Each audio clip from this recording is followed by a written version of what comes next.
So thinking about yesterday's observation with fourth hour and thinking about overall how the lesson went, how do you think it went? Well, at first I was kind of worried because I had some kids that seemed to be a little bit more obnoxious than usual, and I was worried about their behavior during the debate. And as it was progressing that through that first round before lunch, I was like, oh boy, this is not good. And but then, even though it was a little bit, the boys were a little bit rowdy. When I read the reflections afterwards, that my assessment piece, all but two kids had everything that they needed to. They were able to make the claim that their assigned historical figure was a captain of industry and support it with details from their research, whether they got it from their research, their group discussion, or the debate, and they were able to do that. So I feel like if that was my assessment piece and it went over well, then this must have been a successful activity. So you felt like even though the classroom management piece of it or the behavior piece didn't go as smoothly as you wanted it to, students still at the end of the day got out of it what you wanted them to get out of it. Yeah.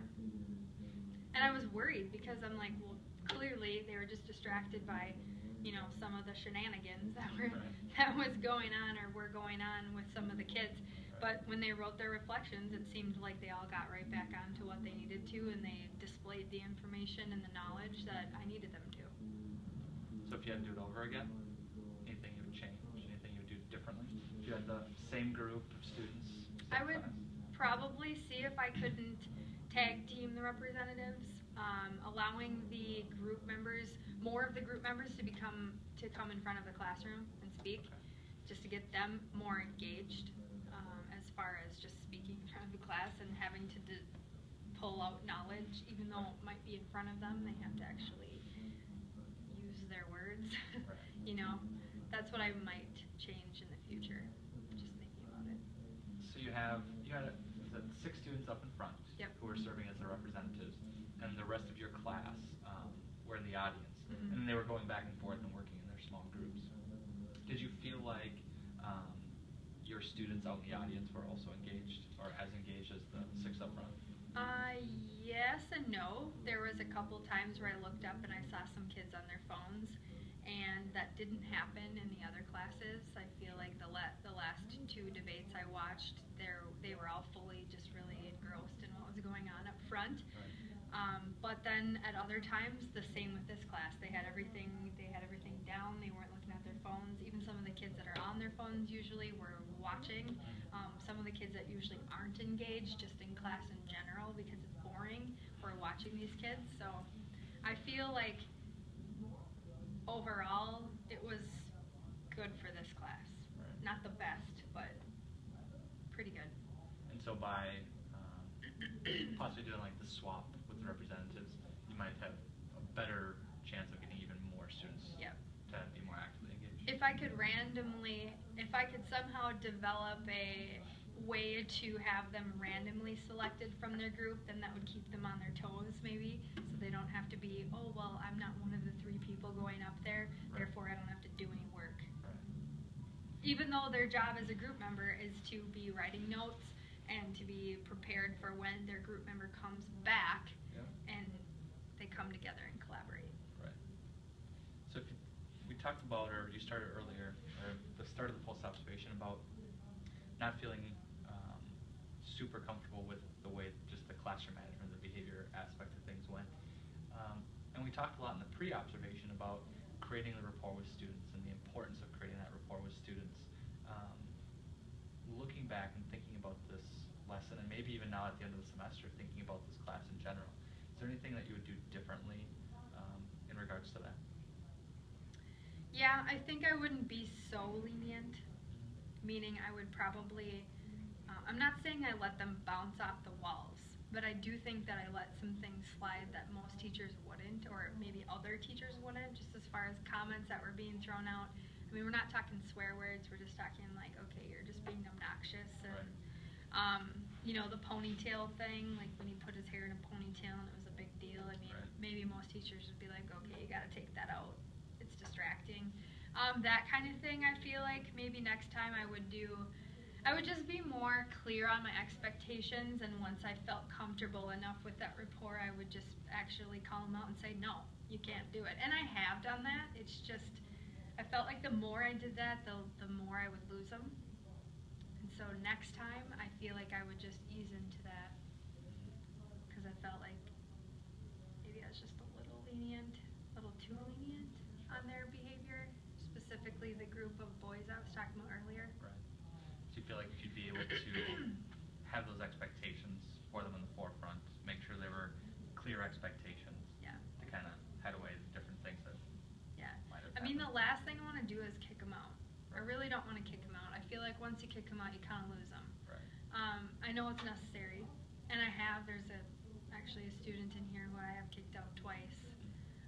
But then what really helped us was a meeting with the dean, so I could just say, hey, here's where I am. Right. Here's where I am. And this is where I'm coming from. And now he just said today, because him and I were kind of going back and forth, not really in a rude way, but he was just kind of saying some weird things, and I was just like, what? And he didn't get mad at all. And I told him, I'm like, hey, I just want you to know I appreciate that you didn't get upset at anything that I was saying to you. And he literally goes, oh, yeah, I don't get mad. In my mind, I'm like, what? You know, this wasn't the case before. And he Right. goes, you know, and I go, really? Like, and I was like, what happened last time? And he goes, but we're friends now. So him just knowing shows that me and importance. know what I was about, I could say those things to him today without him even getting fired up or setting off one of his triggers. Right. And he's a kid that has triggers.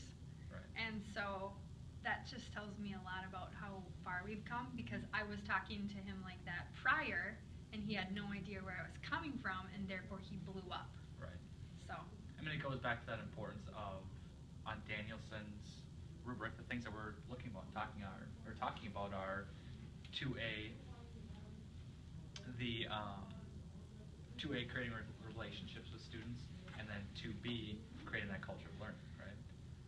And going back and thinking about your strength, or one of your strengths, is just your ability to be able to create those relationships with kids. So you talked about, again, maybe not feeling great about the behavior management piece, but if we kind of put that to the side, when we look at some of the evidence that I took during the observation yesterday, you'll see some of the areas that I've highlighted, and specifically with the yellow.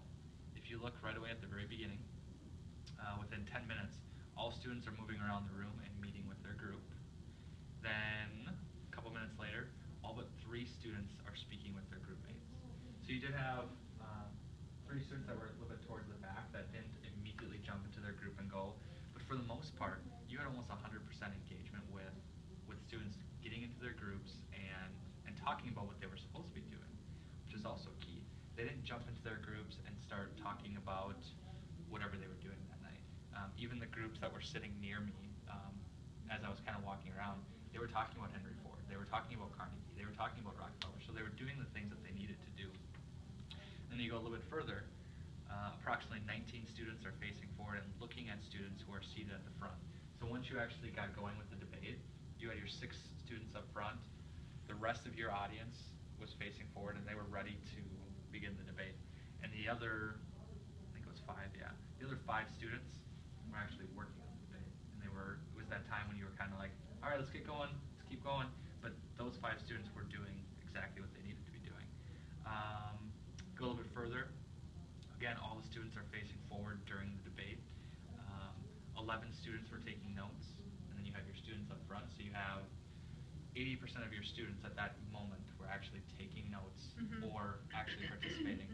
Then we go to lunch, and examples of engagement just keep on going. 4 students are taking notes in the audience. All students are facing forward. And then here's the big one.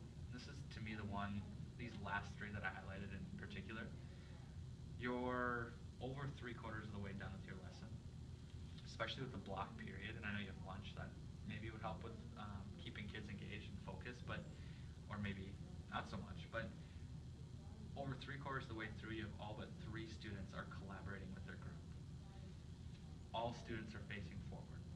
So even towards the end of your lesson, you have almost 100% engagement, which is huge. And going back to that, your assessment piece, when you look at the notes and you look at the evidence that was taken, I'm not shocked at all that the the vast majority of your students also did a good job of answering that question, because the evidence is right there to show it.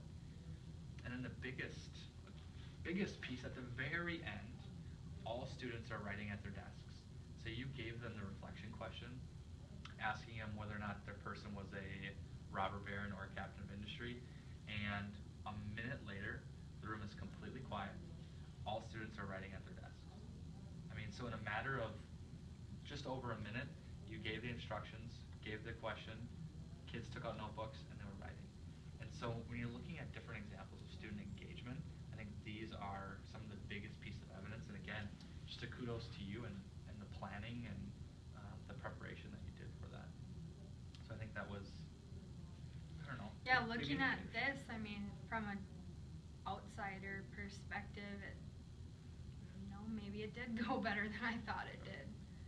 And the big piece for me is when I ask them to do something, they usually do it. Mm-hmm. It depends on the day for them, sure. But they all went back to that's what I noticed yesterday. So I was reflecting and was like, oh, okay, so some of their behavior just didn't seem appropriate to me. Right. I thought I earned more respect from them than maybe what they showed. Right.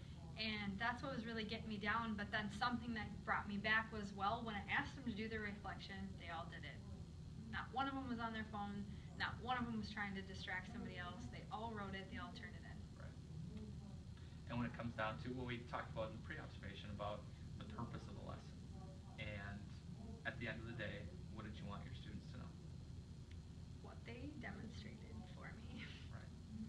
And so it's a good, again, as I looked at the different things in the evidence, the pink, or the areas that are highlighted pink, are moments when you had a handful of students, 2 students on their cell phones, 2 students using a phone, things like that, where as you're actively walking around, the kids put their phones away. Mm-hmm. So there were moments of that, but as you're walking around, you're doing a great job. You were doing a great job of monitoring that.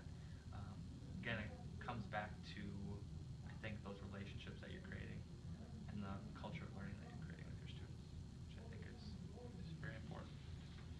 So if you look at the other aspects of things, kind of the highlights, if you will, as thinking about your observation, talks about the activity and lesson that I observed, and then going down to specifically 3B, using questioning discussion techniques, and then 3C, engaging students in learning, were the 2 components that we were talking about looking at. We've spent a lot of time talking about that already, but again, approximately 19 students are looking, facing forward, but just different pieces of evidence that you'll see in each one of these things. So I don't want to bore you and hash over the things that we've already talked about, but going through some of the summary comments, the things that are going well, again, your rapport with the students, the culture of learning that you're creating with students. It's obvious that the self-reflection that you've done over the last 24 hours, and even our just conversations we've had in the hallway and things like that, you have a lot of strengths as a teacher. Going through, talking about some of the discussion or areas of growth, and again, we talked about a lot of these. The quality of interactions between teacher and students and among students was uneven, where there were times where students were not so much disrespectful to you, but I think disrespectful maybe to one another. Peers, yeah. Peers. Excuse me. And just thinking about, again, sharing those and reviewing the expectations for the class. And one thing I don't know if we've talked about or not, but something that would possibly work, especially with a group like this, where it seems like especially some of the guys were kind of craving that attention and craving that want to have independence, of coming up with some consequences or rewards as a collective group, or like a type of constitution where the kids feel like they really have an onus in what's happening.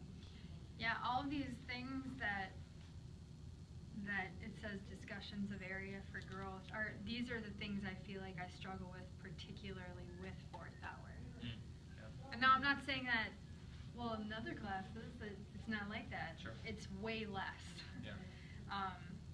But we've talked about that. But that's too. why I had you come in, because right. I don't know, I guess the purpose of this is to actually become a better teacher, so why have you come in? Like you had Right. said before, why have you come in with the perfect class, with the perfect lesson? Right. So thinking about. Is this something like Mhm. from my first, I don't even know if you remember my first Mhm. one. Is this something that was a problem my first time too? Mhm. And I wouldn't say it's even a problem now. It's just something for a class like this to think about. Correct. Yeah. Here's the biggest thing. It's funny that you asked about your first cycle because I was looking at that before I came. During first cycle observation, the two areas that you were talking about or you were thinking about as areas of growth were discussion and question techniques. I think that was the main one. And then you said you were always looking at engaging students and learning. Mm-hmm. So the same two for this cycle. And when you think about first cycle observation to now second cycle, the areas that you were really pointing out that you thought were your areas of growth are the areas that showed a lot of growth based on the evidence that was taken yesterday. Now, looking at the actual observation rating aspect of things, you can see everything was proficient, very similar to where you were during for the lesson for first observation. The one area that falls into that basic category were the classroom management piece. And again, there's a lot of those things that we've talked about with this particular clientele, or the students that make up that class, that wasn't an issue first cycle. Yeah. So I would definitely not say it seems like a problem. Again, it's just learning from what each one of your classes needs and how to be successful with them overall. But again, Makes sense. thinking about all of the strengths that you have, and thinking about just different ways. Again, you have to approach every class differently. So, but overall, it was a pleasure to work with you, and kind of disappointed I won't get to observe you formally for third cycle. So. Yeah. See when you. Oh, go ahead. Oh no, I was just gonna say I enjoyed having you come in, and it's been nice to, but in the past with observations, I picked my favorite hour and a favorite lesson, and and I just feel like that's what a lot of teachers do. And so, I mean, it's tough to sit here and look. I know this is silly, but it's tough to sit here and look and see that I got a basic in one thing. I mean, of course, I want to be proficient. I would love to be distinguished, but it's just like something I have to keep reminding myself is that if this is the process that we have to go through, it's meant for us to become better teachers. Absolutely. So to become vulnerable and show others like where my areas of weakness are, I think is actually something that will make me become stronger. Absolutely. Which is something I've been working on. So. Absolutely. Well, and I commend you for that too, because that is, again, what I think it's all about. It's not about me or anybody else coming in as these expert teachers with all the answers. In actuality, by being self-reflective, you have a lot of the answers to the things that you're looking at and thinking about. So, outside of all of those things, are there things specifically that you felt were really helpful about just the observation process? Was it mainly just having kind of a third-party perspective? I liked having the third-party perspective, specifically just to help me see that I'm not crazy. Am I being too nitpicky about this? Am I being too hard on myself for this? Is this something I should be concerned about? I like that. I like to know that, I'm not just worrying myself about things like that. And so that was really, really helpful. And I feel like this is like a good growing experience, I guess, if you can use that. But no, I think having the observation, you have to jump through a few hoops and do all the paperwork and stuff, but it's helpful. it's meant for you to become a better teacher, so why not use that as a tool?